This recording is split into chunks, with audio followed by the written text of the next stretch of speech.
instance, the courthouse or the lobby will be paged prior to each case in case there is anyone here on those cases. Thank you, Your Honor. I think we have parties for the Gaines matter. That's 207-00508-1. Fred Smith with the Attorney General's Office on behalf of the department. The social worker on this case is Mr. Sanders, so I'll defer to him to introduce himself. Good morning, Commissioner. Darrell Sanders, the assigned social worker. Okay. The guardian ad litem is Mr. Zamberlin, so I'll defer to him for his introduction. Good morning, Shelby Zamberlin, assigned guardian ad litem. As if the mother in the case is represented by Stephen Downing, but I believe there might be someone else present. Looks like Mr. Benjamin, are you here for the mother? Yes, I am, Your Honor, and good morning, Your Honor. Thank you, Mr. Benjamin. The father, Mr. Gaines, is pro se. I believe I see him on the Zoom platform, so I'll defer to him so he can introduce himself. Daniel Gaines. Yep, I think you're on mute, Mr. Gaines. There it goes. Daniel Gaines. Thank you, sir. The child in the case is represented by Ms. Bedford, so I'll defer to her. Good morning, Your Honor. Elizabeth Bedford here on behalf of my client, James. She is also present via Zoom. Thank you. Thank you. And are there any parties for the Gaines matter that have not been identified? Yes. Both mother and child are here also. I think he identified you. We just didn't let you speak up. I appreciate that. Thank you, ma'am. And Your Honor, we are here for the department's motion to dismiss at this time. We have reached the six-month time frame for a return home to the mother. At this point, I will just rely on the motion and that record. I'll defer to Mr. Sanders if he has anything to add, but I'll defer to the court to inquire with parties. All right, Mr. Sanders, anything to add? Nothing particular further to add, Your Honor. All right, and I read your declaration, Mr. Zamberlin. Anything to add? No, Your Honor, Faith's an awesome kid. She's doing great. All right, thank you. Mr. Benjamin, I assume nothing much to add. No, Your Honor, there's no objection. Ms. Bedford? We're in full agreement. No objection, Your Honor. Thank you. All right, I did have a response filed by Mr. Gaines. Mr. Gaines, it looks like you are objecting to the reunification or the dismissal of the case today, or just dismissal with placement with mother? I'm objecting to all of it.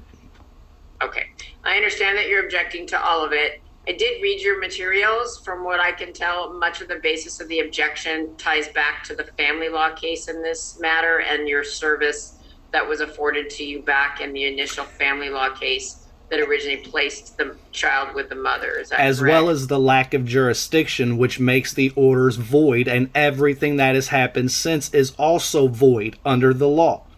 Okay, so let me just clarify that. I did read your declaration, and I did read your legal memorandum.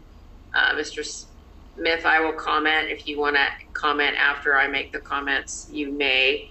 From what I read, if you're objecting to the family law case, which is give me 1 minute to pull up the cause number, all right?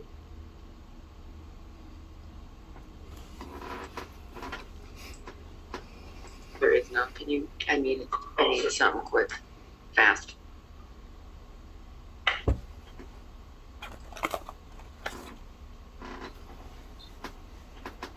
Julia.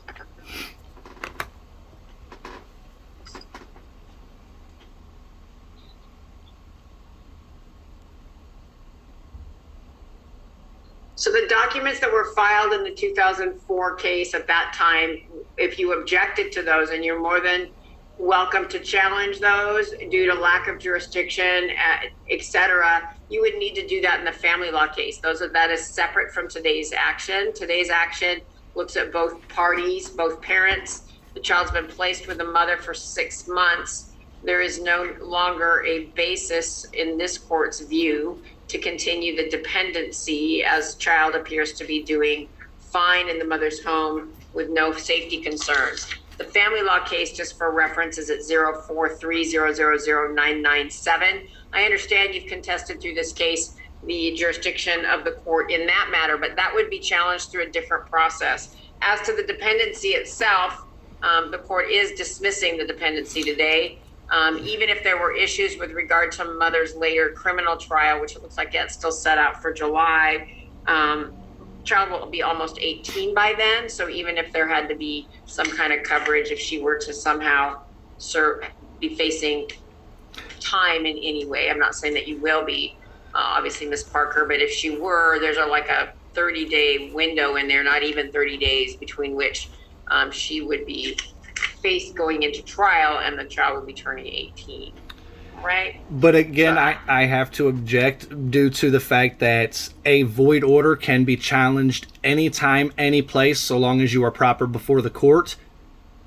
And seeing as the entire dependency matter was derived from the 2004 and then the subsequent 2015 court orders, the dependency in and of itself is also void due to what the state has derived their authority and consent from. They had no initial inherent authority to even touch this case, nor do anything since.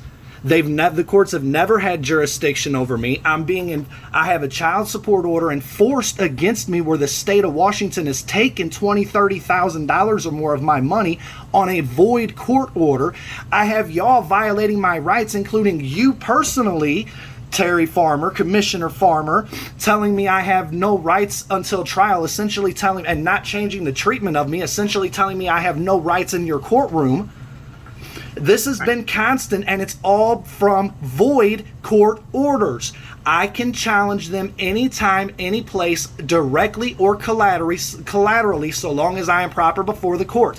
The documents submitted are Ms. Parker's 2004 documents. They cannot be denied as sufficient evidence to have this set to a trial court. This court has failed in its duty to comply with the law this entire time for the last 14 months. All of these attorneys have failed to comply with their legal obligations in this. I can sit here for the next half hour and name criminal and civil violations. We're not going to sit there for the next half hour. No, I agree. We're not. I just want this set to the trial courts per the law. That's it. I just want the law followed, nothing more. Yeah. All right.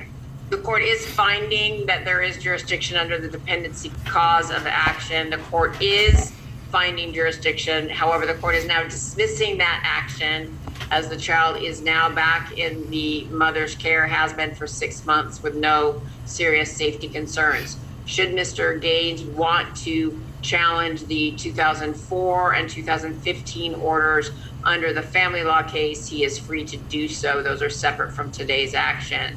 That's the ruling of the court. The court is dismissed. Normally we would spend longer, so Ms. Parker, I need clarification real quick, please. Did you say the courts have jurisdiction over me? Personal jurisdiction over me?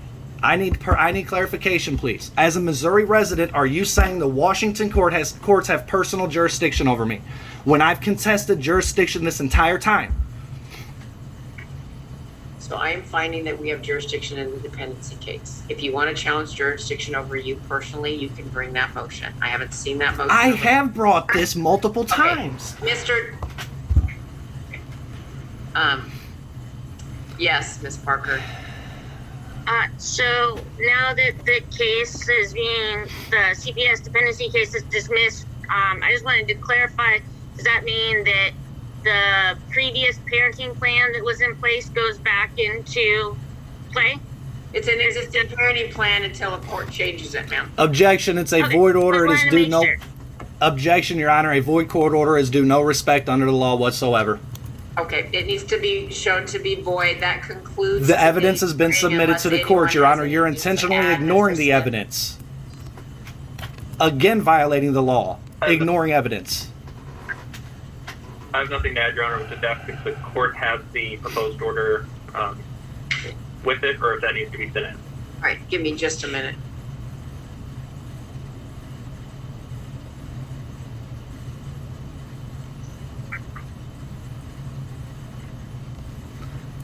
Then, Your Honor, if you're going to sign the order, can we ensure that I actually get a copy of it? That way I can send it to the appellate court so they can look at it and wonder what the hell you're doing, allowing void orders to be used against me in a courtroom?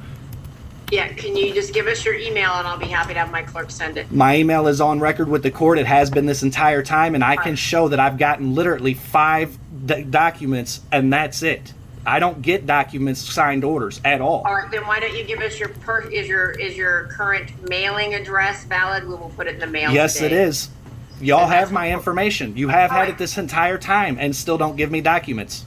I have audio recordings to prove I can't even get them from the clerks without showing up in person with an ID. All right, thank you. Give me just 1 minute and I'm going to fill out the order, but that concludes this hearing.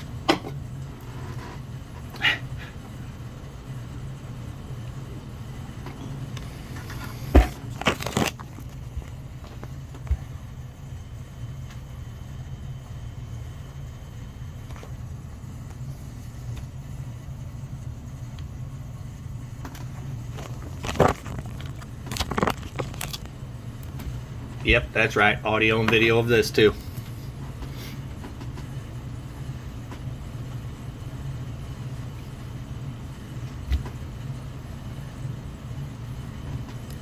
And void orders will not be complied with. I can promise.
Just some interesting case law. Kenner v. ICR. Kenner v. ICR. Good case. Fraud upon the court. It is where the court or a member is corrupted or influenced, or influence is attempted, or where the judge has not performed their judicial function, thus where the impartial functions of the court have been directly corrupted. Interesting.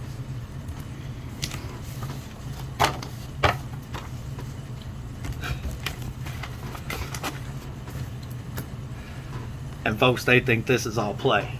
They think this is play, and I don't do this shit for real. These fucking idiots have no clue. They're going to, they'll watch. Watch what happens when the appellate courts actually look at this fucking case file. They're gonna shit, I promise. Because one, this fucking moron farmer keeps allowing this shit to continue.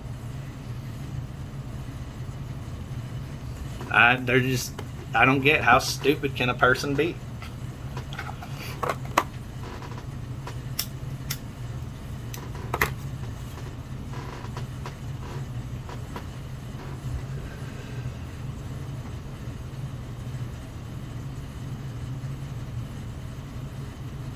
Wait till y'all see what I filed.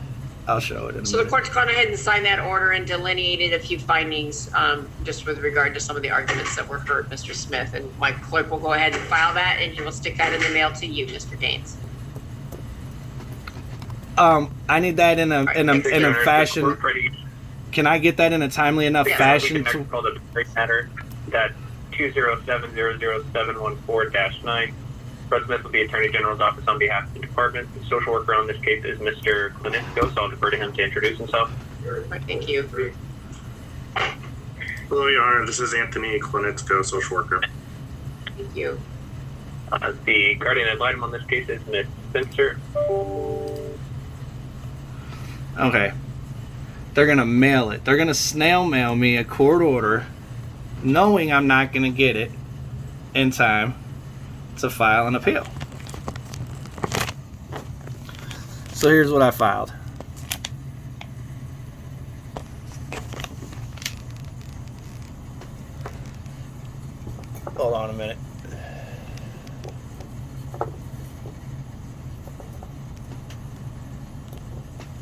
Alright. It says,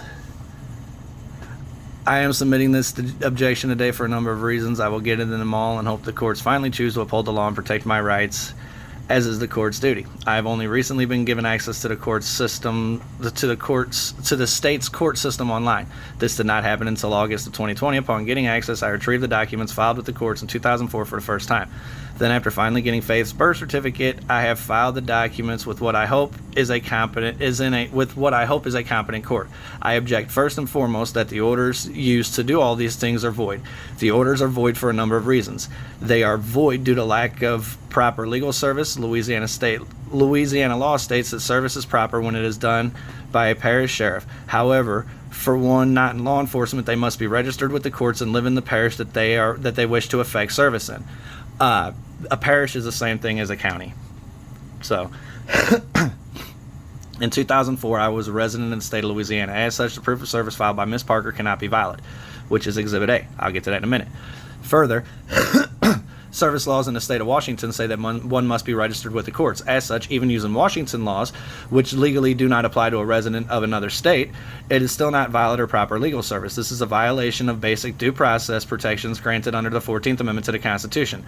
According to court records, Melissa Roth was not certified to serve documents at the time they claim I was served. These orders are void due to the state of Washington lacking subject matter as well as personal jurisdiction in these matters. As a resident in the state of Louisiana, only a Louisiana court had the authority to hear the matters in 2004. Everything from that time and since are therefore void according to the high courts. Proof of all parties involved being residents of the state of Louisiana is in the documents Ms. Parker filed in 2004. In these, Ms. Parker even states that our last known address was the state of Louisiana. Therefore, the orders entered by the courts were procured by fraud upon the court. Faith was also born in Louisiana, which, as the courts are aware, the jurisdiction of a child is where they live if they live with a parent or legal guardian. Since Faith lived with me and her mother both in Louisiana, Faith was therefore outside the jurisdiction of the state of Washington. Exhibit C. And then there is another Exhibit B up here. I didn't state it, but I'll show you in a minute. We also have the fact that the 2004 order was entered through default. Blah, blah, blah. The orders are void. Okay? It doesn't matter. The orders are void. Here's a piece of Washington case law.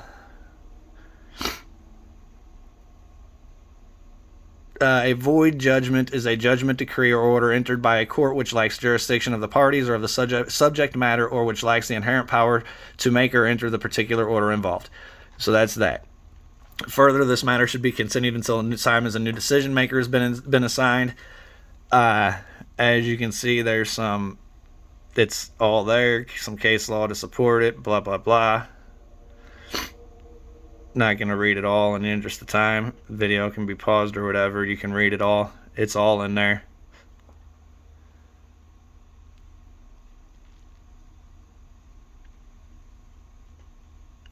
A bunch of case law. And then it says this matter must be sent to the trial court for them to handle this matter, as this court does not have the authority. This court is also guilty of abuse of its authority, and that is also grounds to move it from this court. And then I go into more about that.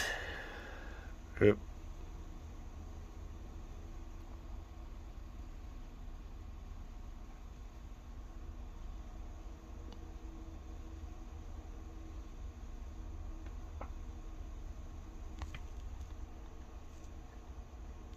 And then, as you see, this is the 2004 document. Return of service. Right? Look at the address that I was served at, supposedly. Louisiana. That's where I was allegedly served at. That's the name on it. Melissa Roth. Not authorized with the courts.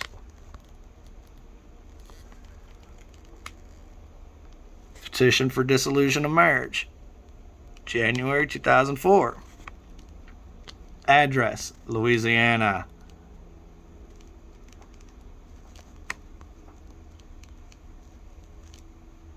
Okay. This is all her documents, right? Louisiana. All Louisiana.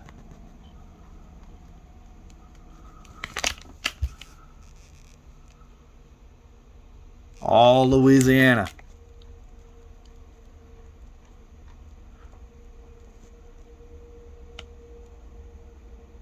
Louisiana. In the following places with the following person, list each place the children lived, including the state of Washington, the dates the children lived there, and the names of the person with whom the children lived. The present address of the person must be listed in the required confidential information form. Well, Faith was in Louisiana when all this was filed, and I can prove that. See, like I said, I can prove that. All I got to do is take that out and show you the date on it. But I mean, my mother, who's dead, but I mean, like I said, I can prove where Faith was at that time.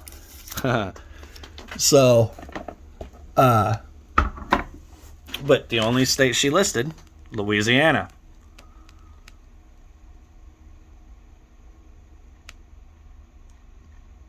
Okay.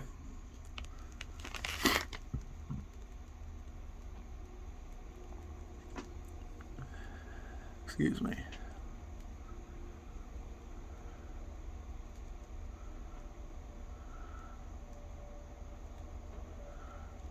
I mean, as you can see, Baton Rouge, Louisiana. So, there you have it. That right there shows you. It's all just a bunch of bullshit, and these people don't give a fuck about the law. They're going to. It's already been filed. Stay tuned. This is going to get better.